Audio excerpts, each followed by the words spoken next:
Thank you. Please have your seats. Thank you very much. First of all, let me thank all of you for once again showing your interest in the development of Region 6, the development of your community by turning out here in the midday coolness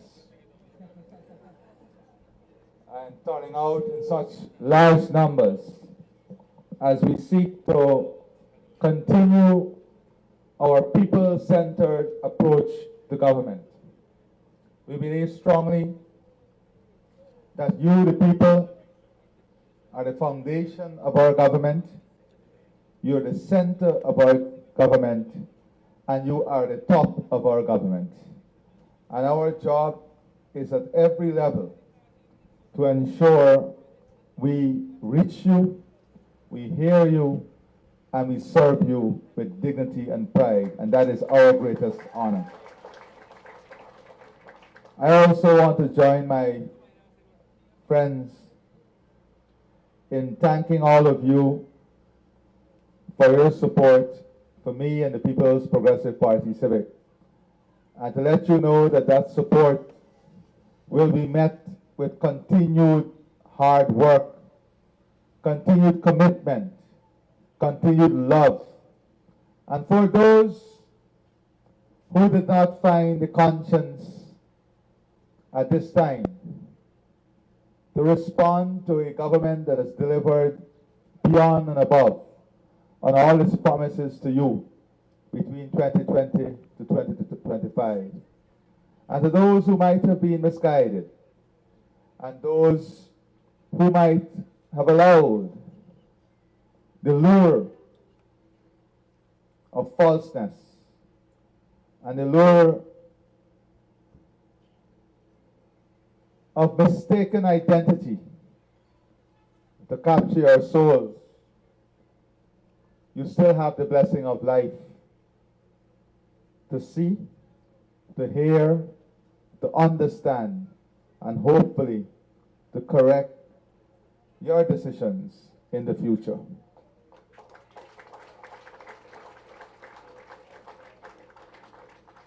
We are a government committed to serving every single person. We are a government that will never shy away from our responsibility in service to the people of this country. I said to this new cabinet that the government must operate from every administrative region. And when I say the government, I mean all of government. So we have decided that every single month, for at least 2 days, the government will be in a different administrative region, with a cabinet meeting, cabinet outreaches, and an integrated government platform to listen to people and to resolve challenges and issues on the ground. We are taking an approach to government in which we want people to be held accountable. We want performance indicators, not only to be there on paper, but to be there to measure the performance of those who are paid to provide public service. And if they cannot perform the service they are paid to do, then they will have to be removed from such service. There is no shortcut.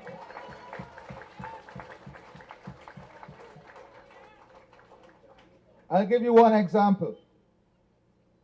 The government has awarded the building of the bridges on the main public road. And you have seen the slothfulness of the contractors and the engineer who is supervising this project. I'm astonished that liquidated damages are not yet applied. And from my information so far, these contractors seem disinterested in the completion of these bridges. I've instructed the permanent secretary and the procurement head to take all the necessary action that would ensure these contractors are not awarded new projects until these bridges are completed.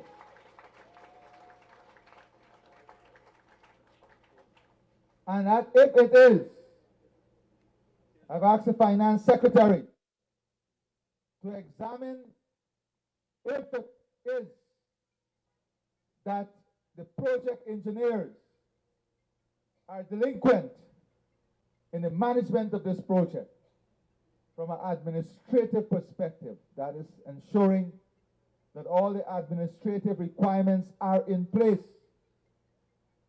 allowing the government to take action. And if they're not in place, the finance secretary is aware of the powers that are vested in the system for action to be taken, and action will be taken. That is for these bridges. There is no excuse anymore. There cannot be excuses. We pay for services from the government, and those services must be delivered efficiently. There is no shortcut to this. That is why we want to build a future that is driven on a technological backbone, so that we can track issues, so that we can hold people accountable, so that we can improve efficiency, and so that we can enhance transparency. And one of the things that is critical to this is you, the people.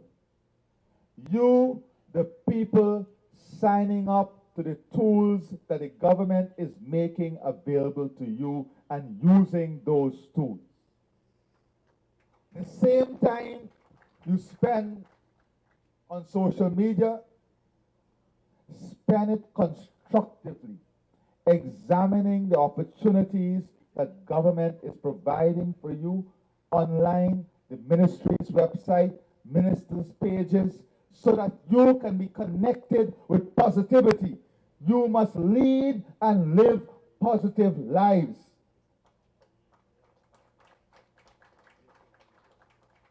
It is not for the government alone to create an enabling environment that will allow you to achieve and accomplish your full potential. It is you, your own responsibility too, to reach out, to seek. Seek and you shall find. Knock and it shall be opened upon you. Ask and it shall be given. But remember, how do you ask? You ask without greed. You ask with kindness. You ask with truth. You ask not for thyself, but for thy brethren also.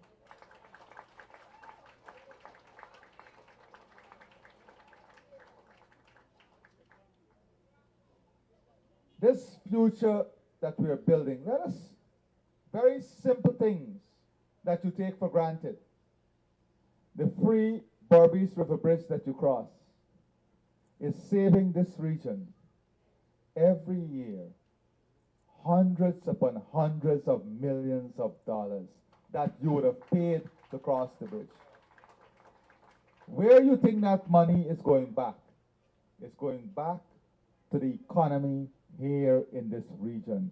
You buy more, you use that savings to enhance your home. If you're enhancing your home, you have to buy construction material, you have to get laborers. Am I not right? When you remove the VAT on electricity and water, when we increase the pensions for the elderly, all of these are things that you take for granted. And we live in a society where it's unfortunate that, as one of my regional colleagues put it, that there was someone who thought he could have bought his way to power. And buy his way to power to avoid paying for his criminality.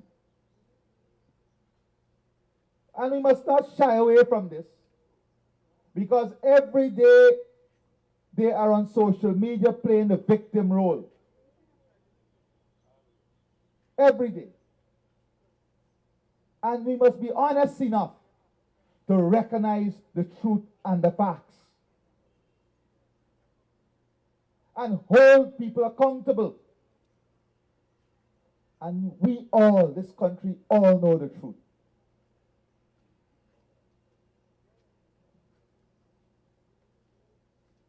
My friends, the future that we are building is one that is people-centered. I see this young lady here in her training uniform, right? Sarah Potter College. Stand up so they can see you. How old are you? 18 years old. How long would your training take? And you will be a trained teacher with an associate degree in education. She's 18. How much years finished for you so far? So at 21, this young lady will be a trained teacher with an associate degree in education, earning a salary equivalent at that time or close to any other teacher in the region, in this CARICOM region. At 21, point to another country that offers their young people that opportunity. A trained teacher with an associate degree, all free of cost by this People's Progressive Party civic government. Come. What's your name? You talk to young people. Tell them what inspired you to be a teacher. You go ahead. Hi, good day everyone. My name is Akil Musa, 18 years of age. I recently started to be a teacher because, well, I mostly love to help young people. I mean, the youths are the future of tomorrow, and they need a little more push. I work at the New Amsterdam Special Needs School, and I love helping the less fortunate and so forth that need more help, more patients that don't have it at home, and so forth. And I plan to also, so yes, and this is also starting phrase. I also want to be having my own organization one day it's gonna be something like an orphanage, but mostly with love and so forth. Thank you. That is the future we're building in Guyana. That is a story we want to hear. A young woman ready and willing to work hard for others, ready and willing to work hard and serve her country.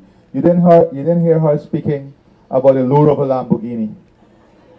You heard her speaking about hard work, commitment, love, service, unity, and people. That is the future. Those are the persons we must lift up. And if you're looking for a role model Look at these type of young people who are well positioned and are pursuing a path of honor and dignity. That is what you're pursuing, young lady. And she raised an important issue, and let me tell you about that. Over the last year and a half, many persons raised with me the issue of, especially young people like you. You're 21, you'll be a trained teacher. If you want to start a family by 25, 26, or whatever age you choose, you then have the decision to make.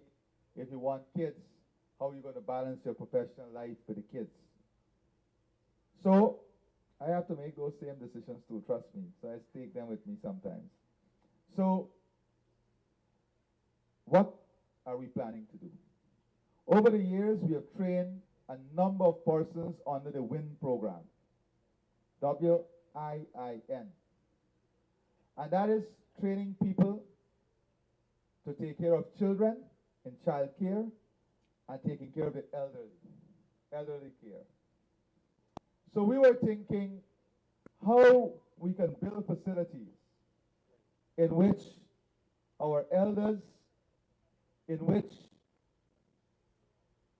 our young people can have their children taken care of in a safe environment, care centers, while they pursue their professional and other goals, or in the case of the elderly, while they're taken care of. And we are going to announce a series of measures very soon to support those persons to enhance their facility so we can create businesses opportunity for thousands of persons trained under the WIN program in child care and care for the elderly. Government will have a subsidized program so that the parents don't have to pay the full rate. The government will intervene so that children will be taken care of in a safe environment. And instead of having one facility or two facilities in the region, we will have hundreds of facilities creating hundreds of jobs across the region. We will also be we are working out a mechanism to give special tax incentives and special support for parents who have children living with disability.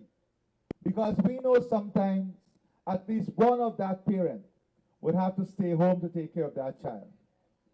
So we want to have an incentive system that would also help that parent, either in tax incentive or direct transfer, so that those children can also be taken care of. So you have a government that is matching your love at a national scale, because we love every Guyanese. And we want the best for every Guyanese. Those are measures that are people-centered. We also want our community facilities, our grounds, our recreational facilities, all to be enhanced. We have started. There is still a lot of work to be done, but we will get that work done so your children, your family, your parents, your grandparents, your mothers, your wives, your daughters, they can go in a safe environment for wellness, for health, and for recreation. We want to build out those facilities across the region.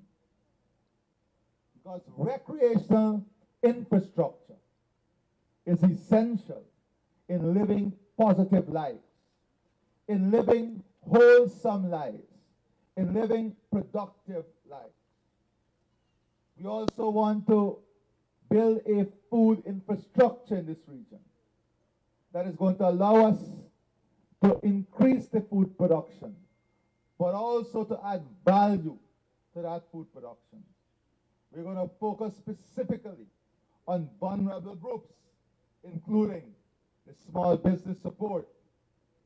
We are going to launch next year, before the end of the first quarter, a special development bank that will give small loans interest-free and collateral-free.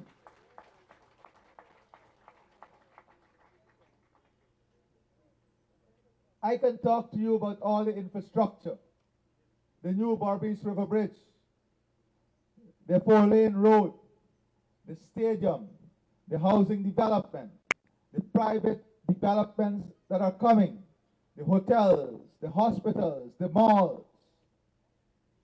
I can speak to you about investment in D&I, but you know this. You know all of this. We want you to be ready. We want everybody to own a bank account. So we're encouraging you. And I'm going to ask the Minister of Finance, the Finance Secretary, to bring the commercial banks out to the communities, in the markets, in public places, so that they make banking service more accessible and make establishing the account, they've already simplified it, but making it more people-oriented.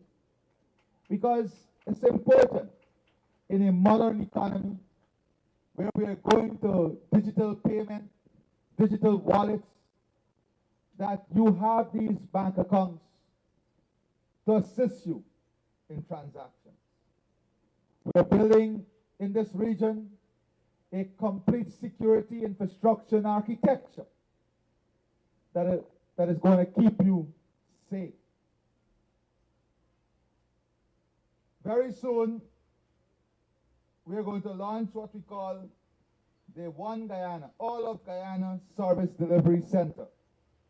One in New Amsterdam, one maybe in Port Moran, and in Coratine. This center would have all of immigration services, passport service, birth certificate, driver's license, all of GRA services, NIS services, pension services, and importantly, a help desk. We call it Help Connect, that is connected to an integrated platform that is interlinked to a national help desk that we have established at the Office of the President.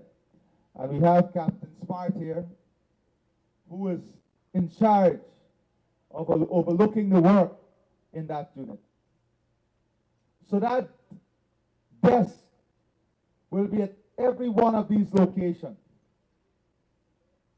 So that if you are not satisfied with something, you go to that help desk, you input the information, it goes into the integrated system, and it gets to the highest level to be looked at.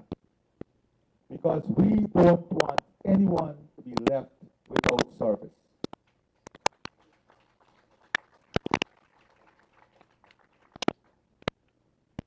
So the focus of the government is not only the building out of the economy, the diversification of the economy. It's about improved level of service.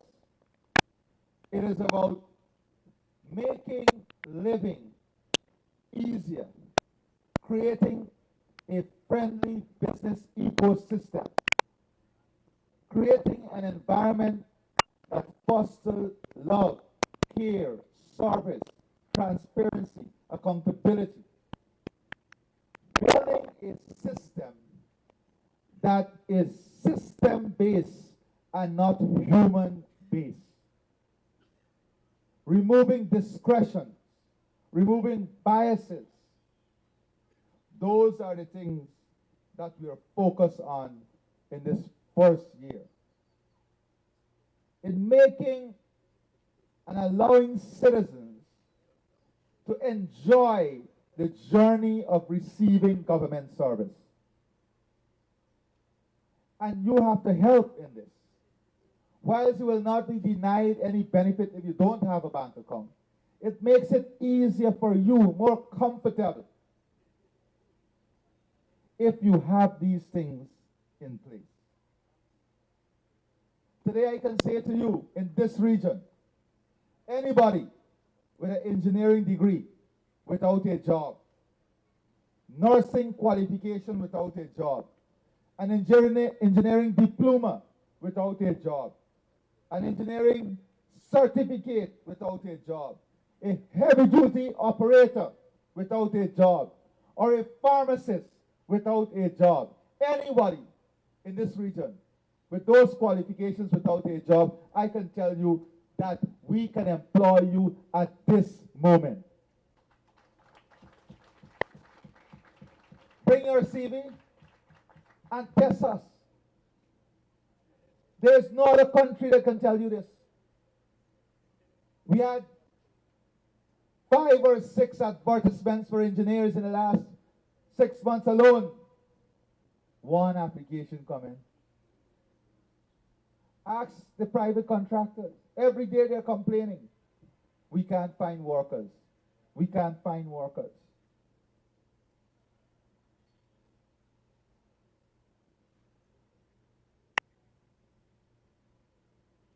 So, I am convinced that once we all work together on this trajectory, once we work as a team, once we work in support of each other, we will build not only an economy and a country that we are proud of, but we will build a system that delivers consistently at the same level of service to the people of our country. But hear me now. A system is only as good as the people who use the system. So we can have the best system, but if you still want to find a way to beat the system, or if your only intention is to find the back door or the side door, then you will be contributing to the problems we face. So you have a responsibility too to do what is right within the system, to follow the system, to work with the system. That is the only way the system can deliver. When those who are entrusted with managing the system and those who are using the system allow the system to function and the system to work.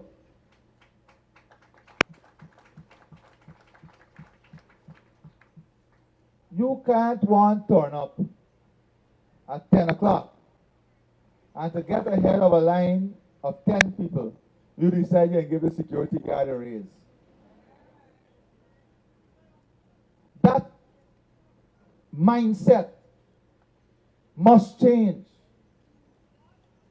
And that takes the collective effort of all of us. You can't want speed down the road. That is why we're putting the electronic ticketing system. And when the police stop you and say, participate in some transaction that is illegal, you're part of the problem.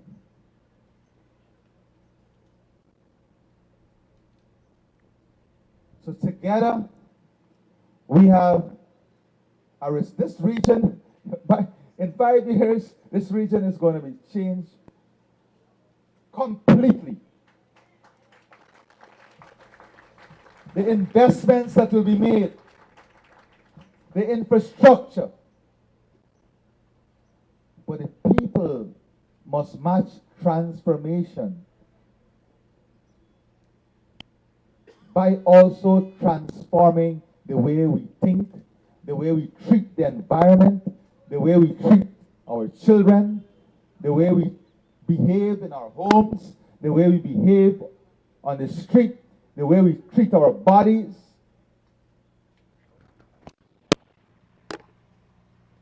Those are decisions that reside in your hands. But that is why we are called a community. That is why we are called a region and a country. Because a community is meant to uplift each other, not to pull each other down.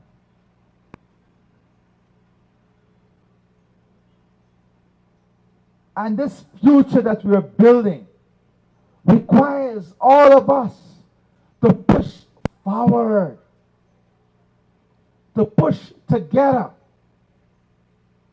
not against each other.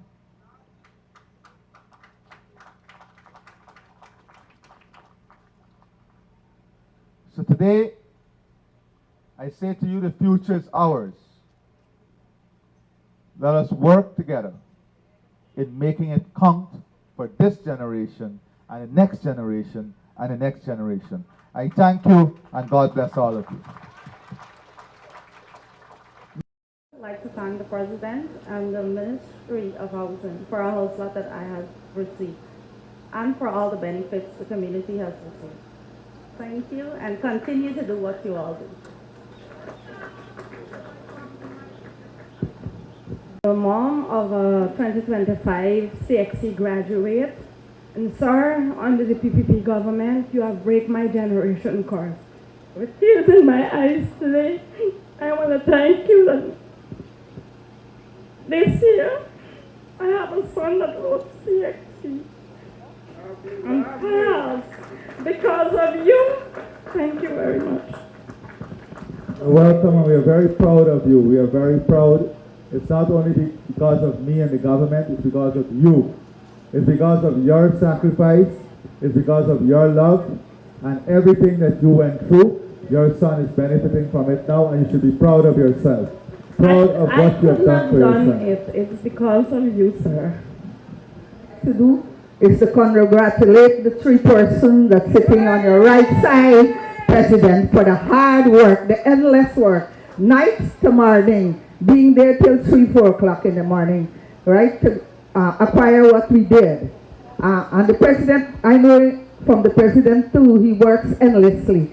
Sir, we are grateful for you as our President. You are kind and giving President, and we love you for that. Once I was at a meeting many years ago, and you were referred to as a nursery school child they are putting to be a president. And I could proudly say now you're a university graduate as a president. You did me so well here, sir. We enjoy each and every benefit that you provide, right? If a person doesn't want to raise his standard of living, he's lazy right now, sir, right? He's lazy because you give each and every household the opportunity to do better for themselves. And for that, the Amsterdam Region 6 people here, I am thanking you on behalf of them.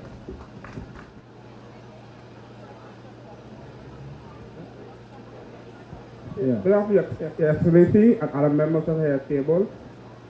First of all, I must thank you on, first of all, I must congratulate you on your second term, your well-deserved second term. You work very hard for our country and our community. You well deserve it.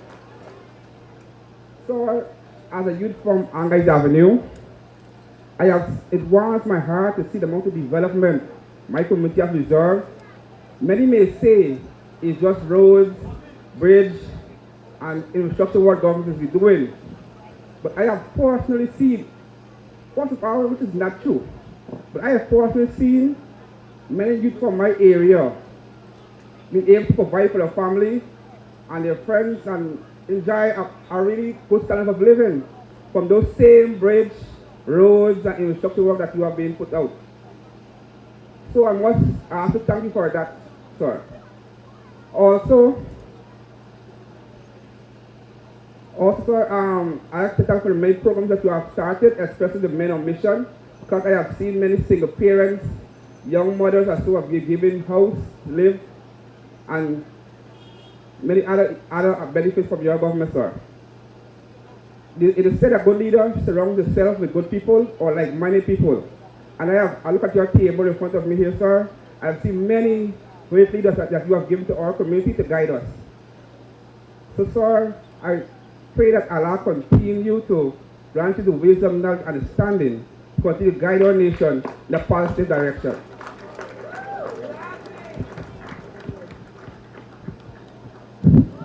President, good afternoon to all of those of the head table. He must come himself and won't solve the problem.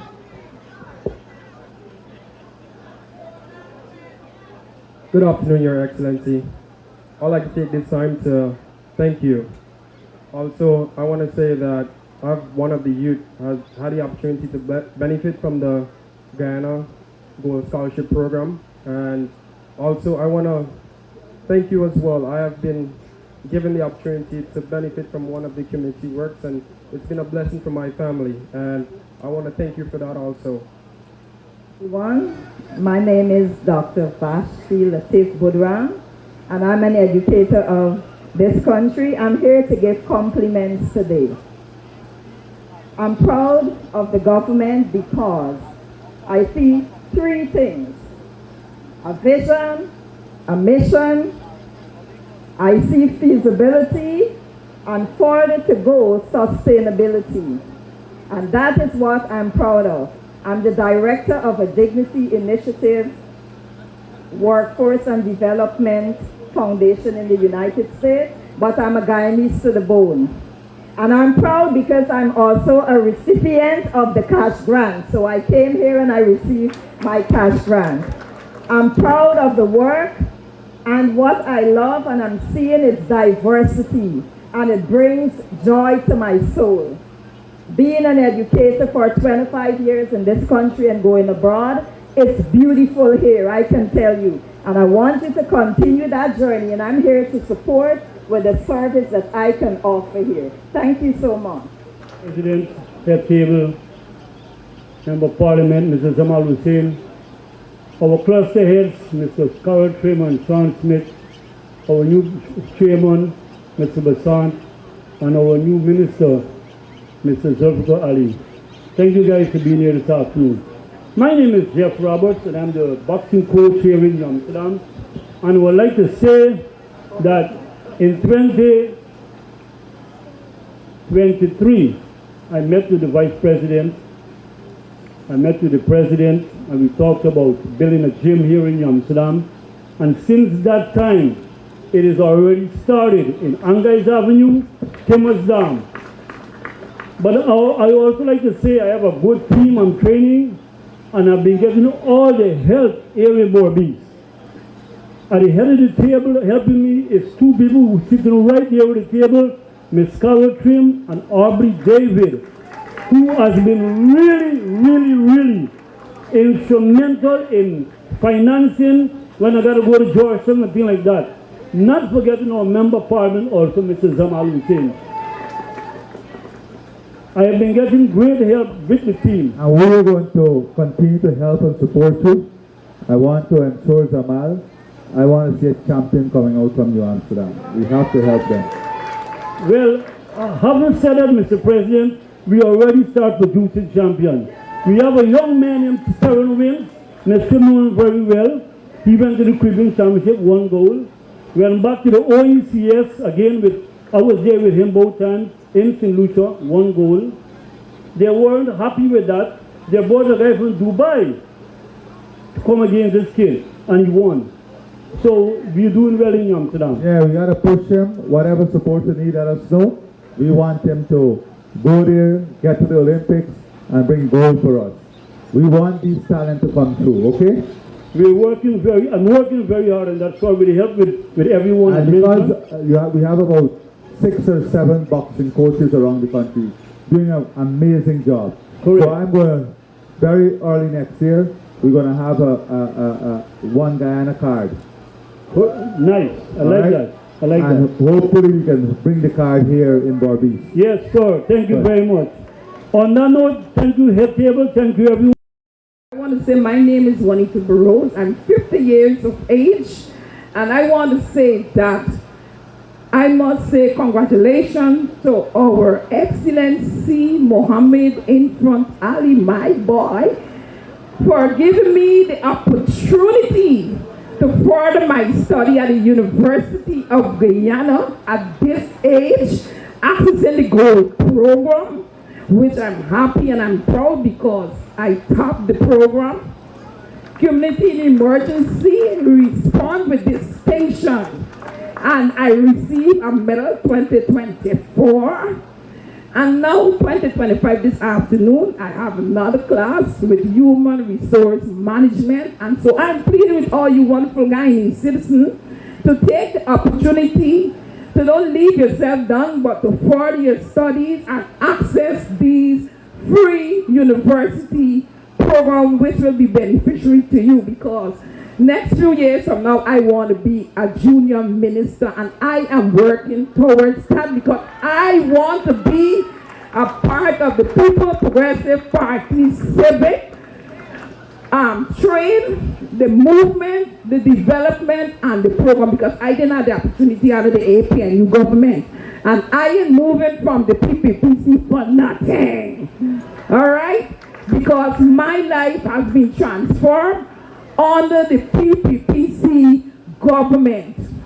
I run a non-governmental organization which many of you access the services and know my integrity, my honesty, and my loyalty when it comes to my community, the people of New Amsterdam, and all the social issues, because at the end of the day, the United Bricklayers ensure that the government and all the work of the government, not only in roads, infrastructure, but also our life of our people being transformed. So I want to say thank you to our Excellency, thank you to all the ministers, thank you to our new chairman who I had the opportunity to work with the Ministry of Education, and also Ms. Trim, Mrs. Amal, who always pushing the entire cluster with Ms. Trim and Mr. Smith. To you, Aubrey, I want to say to you and Jorman Trim, keep up the good work. Continue to embrace, continue to support, continue to look out for our community, our region, and all those who are vulnerable, because without you people, we could not have done it. One more thing, Mr. President, I like Public Works to make sure that they give us our little contract money early, because it goes back to the community. They take very long to pay us, and I don't really like that. Please look into that for us, please. Thank you. Mr. President, I want to thank you. I want to first of all congratulate you on your resounding victory.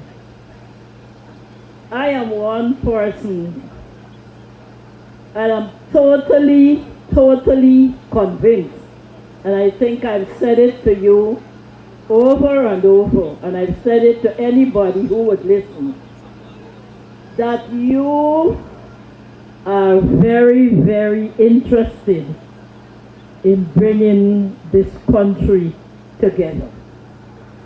You are also very interested in the development of each and every Guyanese.